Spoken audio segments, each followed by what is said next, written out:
Hey, it's Benji Cole, son of Al Cole from CBS Radio and host of People of Distinction, the talk that gives an in-depth view of some of the most dynamic, intelligent, and successful people on the planet.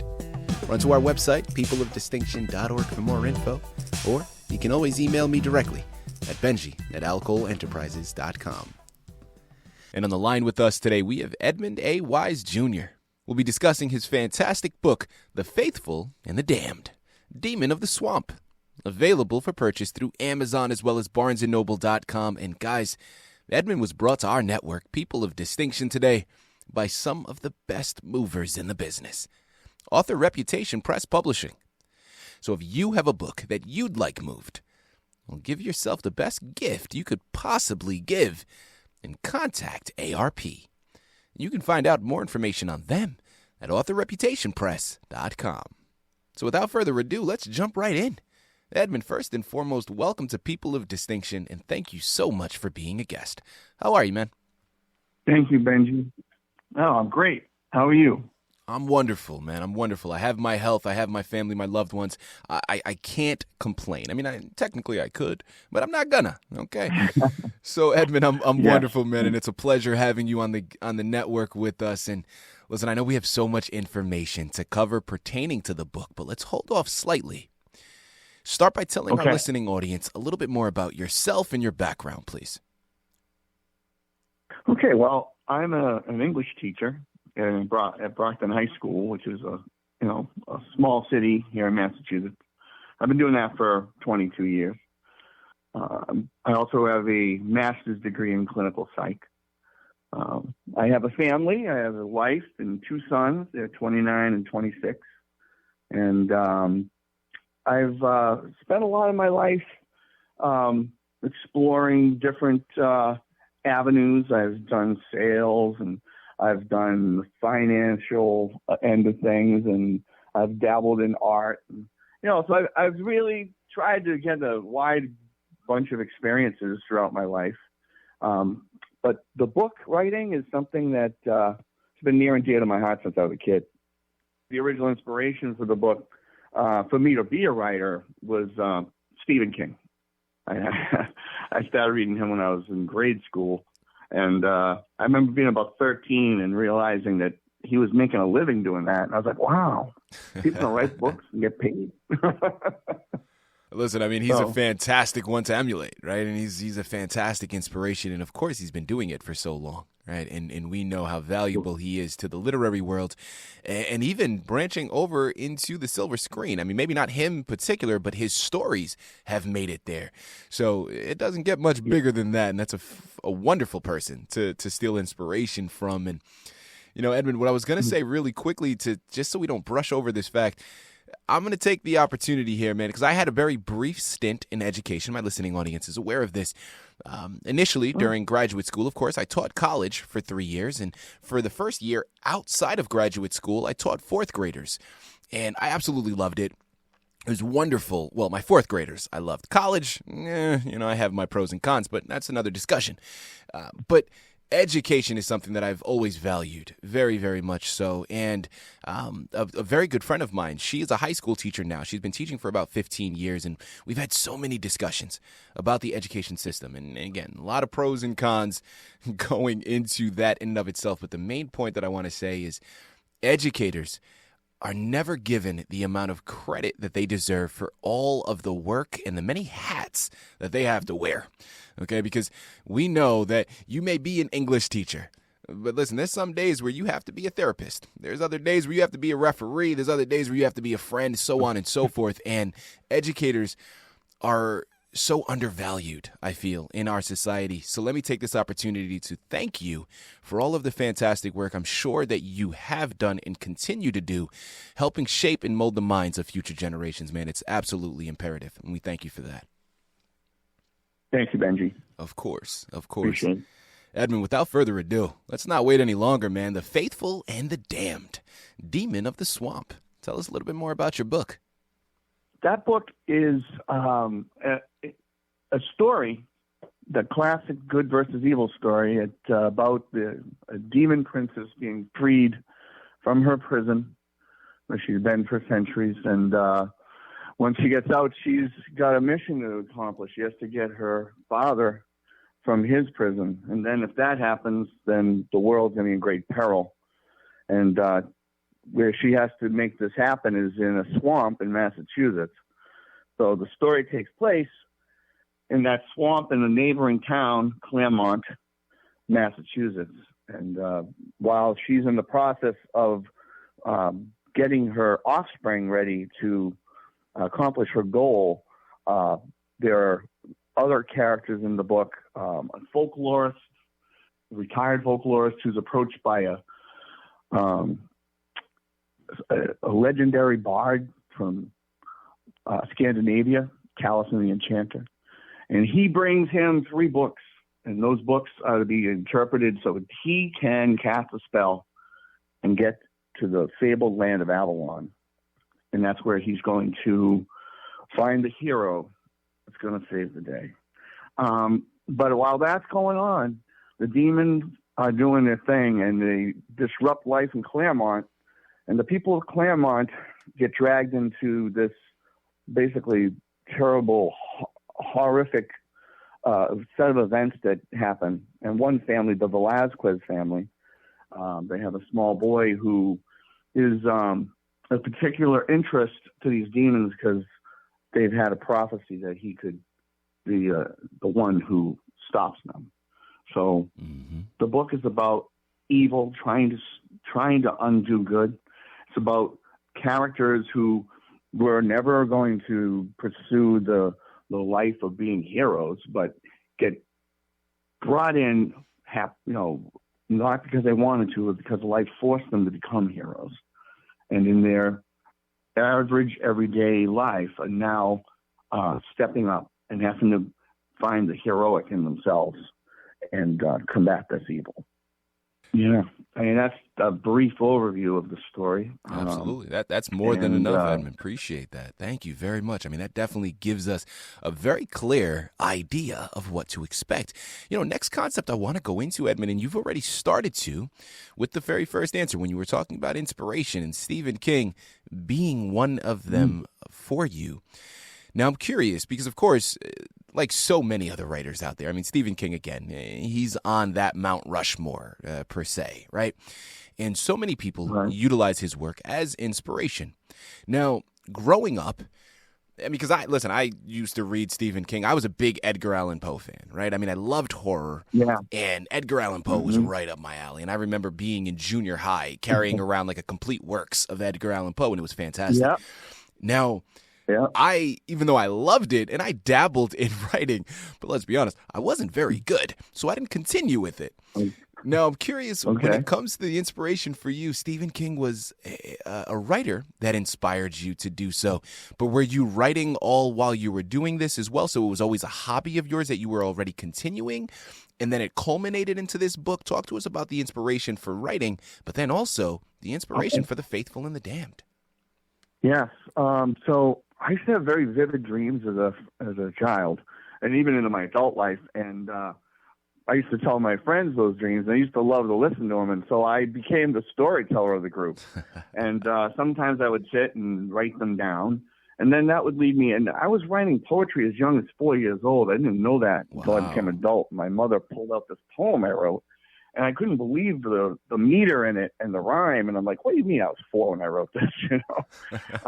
So yeah, writing, it's been part of me my whole life. It just naturally came out as natural storytelling.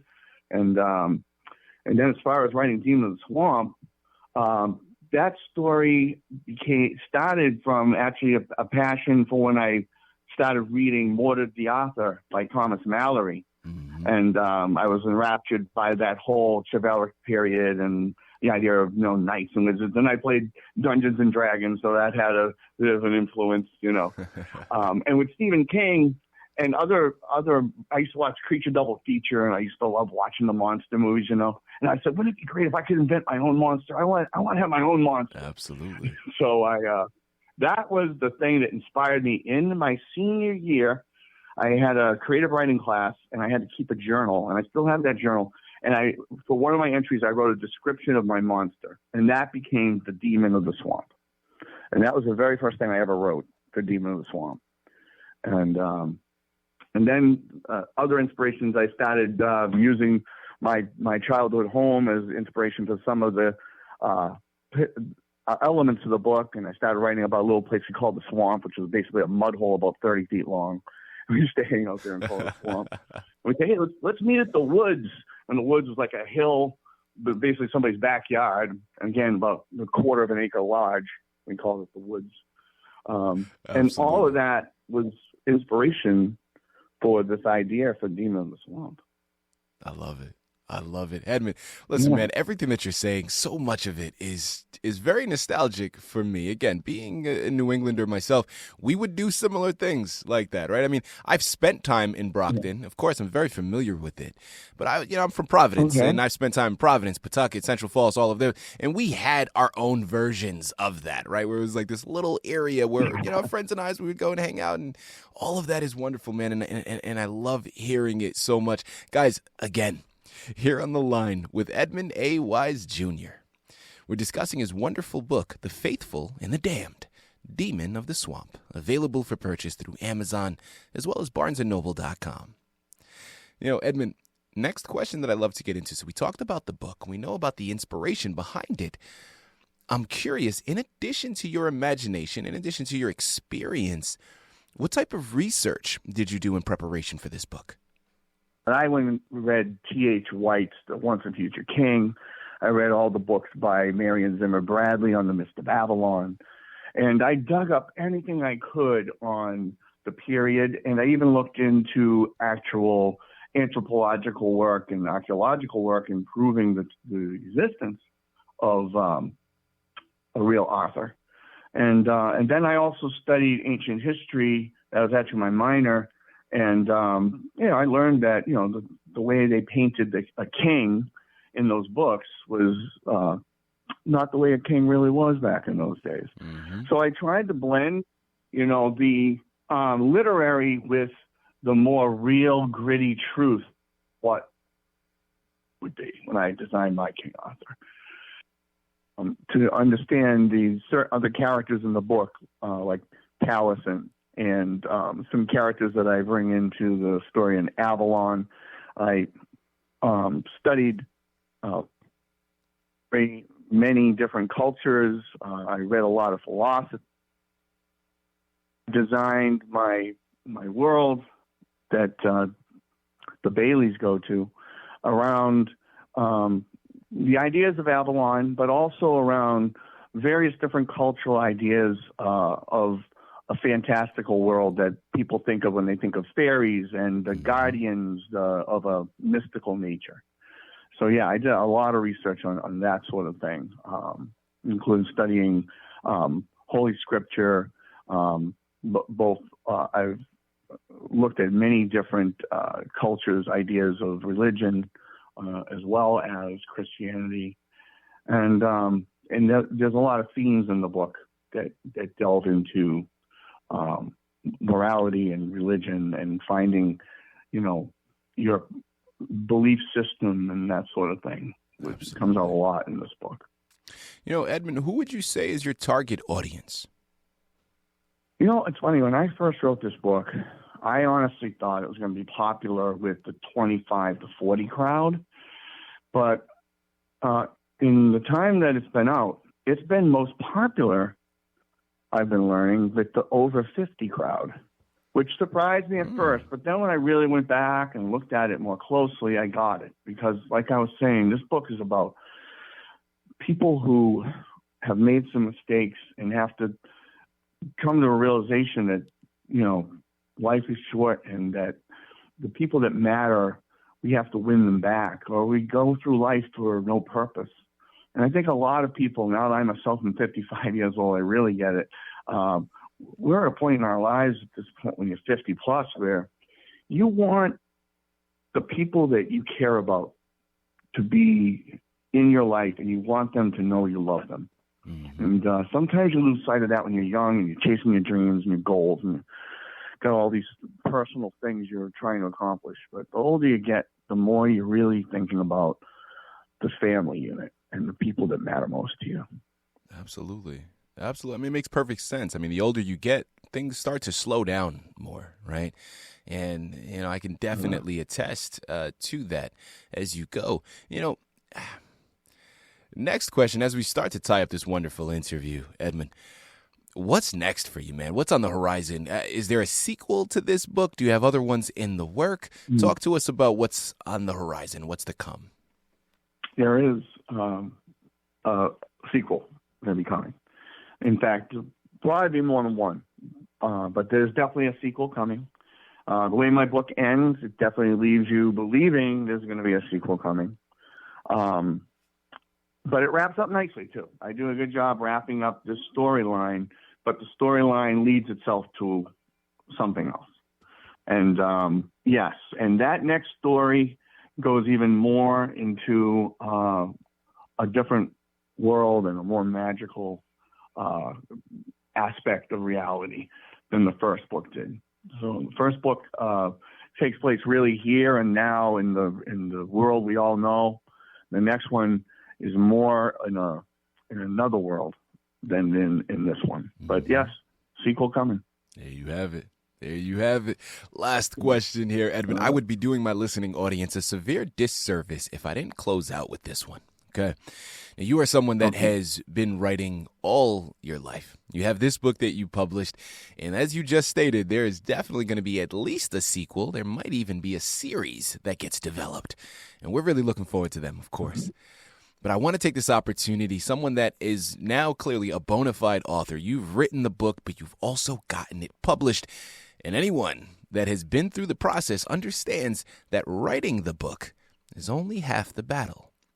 So I want to take this opportunity to pick your brain, steal any words of wisdom from you.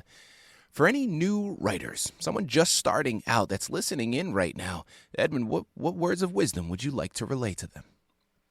I would say this, and that's that writing is a journey, and you got to believe in yourself and trust your gut on that the most, but you also have to be a student.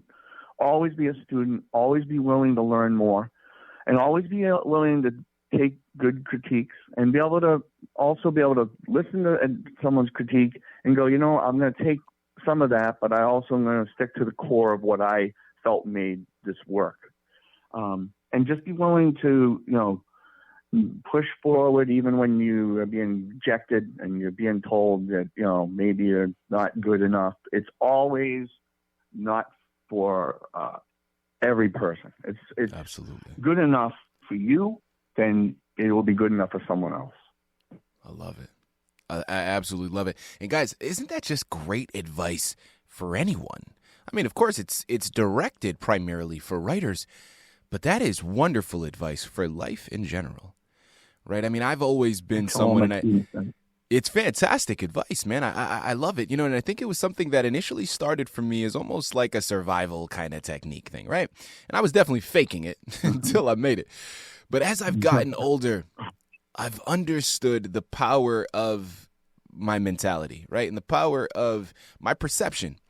And I truly believe this. There are no wins and losses in life. There are wins and lessons. And the journey is so fruitful if we choose to view it from a perspective of the lessons that are being taught. Now, listen, I'm oversimplifying because I understand that in the moment, that is not the easiest thing to do. And it's definitely something like fine wine. It's gotten better with age. And I wasn't so great at it when I was younger, but I can absolutely attest to it. And it's right up the alley that you're talking about here, Edmund. I love that advice. And guys, you know what I love even more? Is we're at the end of the interview now. And we've discussed so much information, and yet we've barely scratched the surface. I mean, there's still so much left to be discovered. You know what you have to do. I'm going to say it one more time, even though I know I don't have to. But let's re-impress it.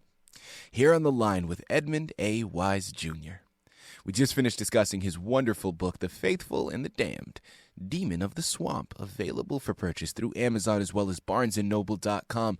But guys, remember, as he said, there is a sequel in the work and hopefully even more after that. So check back in frequently to get those books the moment they become available. You surely will not be disappointed. A wonderful journey for you to embark upon. A great gift for you to get for someone else. So make sure you're heading on over there today and you're picking up your copies. You surely will not be disappointed. Edmund, this has been an absolute pleasure, man. It's been a blast from the past. It's been nostalgic for me. I love listening to your New England dialect because for me, over the years, because of the industry that I'm in, I've had to resort away from it. So I don't have as much of a New England dialect anymore. But I promise you, when I'm drinking, it comes out a little bit. Okay, my guards are lowered. It comes out a little bit. I'll admit it. But it's been a blast from the past. It's been nostalgic, man, and it was truly an honor having you be a guest with us today on People of Distinction. Thank you once again. Thank you, Benji. It's been great.